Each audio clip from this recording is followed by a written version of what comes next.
മകളെ പ്രൊജക്ടൈൽ മോഷനിൽ നിന്ന് ഒരു അടിപൊളി ക്വസ്റ്റ്യൻ നമുക്ക് നോക്കിയാലോ. ഇതാണ് നമ്മുടെ ക്വസ്റ്റ്യൻ. നോക്കിയേ, a boy can throw a ball to a maximum horizontal distance of 100 metre അല്ലെ. സോ മാക്സിമം അയാൾക്ക് അറിയാൻ പറ്റിയ ഹൊറിസോണ്ടൽ ഡിസ്റ്റൻസ് എന്ന് വെച്ചാൽ റേഞ്ച് അല്ലേ. നമ്മുടെ റേഞ്ചിന്റെ ഇക്വേഷൻ എന്തായിരുന്നു?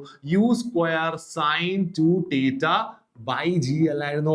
ഇവിടെ മാക്സിമം റേഞ്ച് ആവണമെങ്കിൽ തീറ്റ എന്തായിരിക്കണം? 45. അപ്പൊ 2 into തീറ്റ എന്ത് വരും? 2 into 45 90 വരും. അപ്പൊ സൈൻ 90 എന്താണ്? 1 ആണ്. സോ അങ്ങനെയാണെങ്കിൽ അവിടെ ഉണ്ടായിട്ടുള്ള മാക്സിമം റേഞ്ച് 100 അല്ലേ. സോ 100 എന്തിന് ഈക്വൽ ആയിരിക്കും? യു സ്ക്വയർ ബൈ ജിക്ക് ഈക്വൽ ആയിരിക്കും. അത് അങ്ങനെ എന്ത് ചെയ്യുക? അവിടെ നോക്കി വെക്കുക. ഓക്കെ, അടുത്ത നമ്മൾ ചോദിച്ചാൽ എന്താ? How much high above the ground can he throw the same ball with the same speed ആണ്.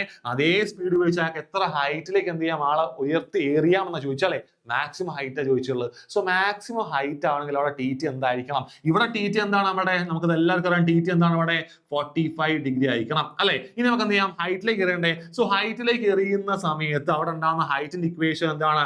H equal to u square sine square theta by 2g ആണ്. സോ മാക്സിമം ഹൈറ്റ് തീറ്റ എന്തായിരിക്കണം? Theta should be 90. കുത്തനെ മുകളിലേക്ക് എറിയണല്ലേ. So തീറ്റ 90 ആണ്. Sign 90 1 ആണ്. അപ്പൊ sine square 90 എന്താണ്? അത് 1 1 സ്ക്വയർ 1 തന്നെയല്ലേ. സോ നമുക്ക് എന്ത് വരും? അവിടെ എച്ച് ഈക്വൽ ടു എന്ത് വരും? മാക്സിമം ഹൈറ്റ് എന്ന് പറഞ്ഞാൽ യു സ്ക്വയർ ബൈ 2g ആണ്. അതിലെന്താണ് ഈ യു സ്ക്വയർ ബൈ ജി എന്ന് പറഞ്ഞാൽ അതാ യു സ്ക്വയർ ബൈ ജി 100 ആണ്. അപ്പൊ ബൈ 2 കൂടി അവിടെ എക്സ്ട്രാ ഉള്ളൂ. So u square by g 100 ആണ്, ബൈ 2 അവിടെ എക്സ്ട്രാ ഉണ്ട്. സോ 100 ബൈ 2 എത്ര കിട്ടി നമുക്ക്? 50 മീറ്റർ എന്ന് കിട്ടി. സോ നമുക്ക് എന്ത് കിട്ടി? 50 മീറ്റർ. സോ മാക്സിമം ഹൈറ്റ് എത്രയാണ്? 50 മീറ്റർ ആണ്.